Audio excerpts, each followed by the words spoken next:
میری بہن کی شادی کو 6 سال ہو گئے. میں کبھی اس کے گھر نہیں گیا، نہ عید پر نہ شب برات پر.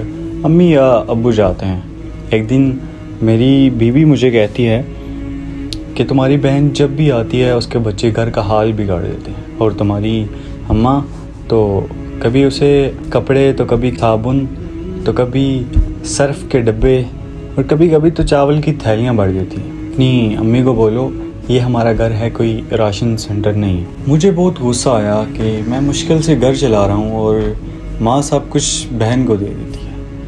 ایک دن میری بہن ہمارے گھر آئی ہوئی تھی اور اس کے بچے نے ہمارے ٹی وی کا ریموٹ توڑ دیا. میں نے ماں سے غصے سے کہا کہ بہن کو بولیں کہ صرف عید کے دن ہمارے گھر آیا کریں، اور یہ جو آپ روز چاولوں کی تھیلیاں بھر بھر کے دیتی ہیں یہ سب بند کر دیں. ماں نے تو کچھ نہیں کہا، لیکن میری بہن نے سب کچھ سن لیا تھا. دن کے 4 بج رہے تھے. بہن نے اپنے بچوں کو تیار کیا اور کہنے لگی بھائی ہمیں بس سٹاپ پر چھوڑا. میں نے جھوٹے لہجے میں کہا کہ بہن کچھ دن رک جاؤ.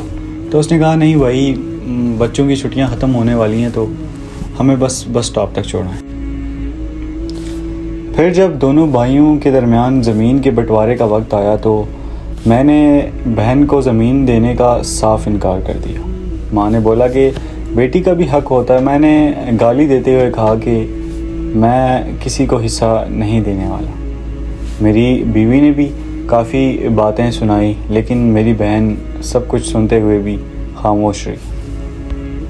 کچھ عرصہ کے بعد بڑے بھائی علیحدہ ہو گئے اور میرے بڑے بیٹے کو ٹی بی ہو گیا. میرے پاس علاج کے پیسے ختم ہو گئے. میں نے قرضہ بھی لیا ہوا تھا اور وہ پریشان کرنے لگے. میں ایک دن کمرے کے ایک کونے میں بیٹھے ہوئے پریشان تھا، شاید رو رہا تھا.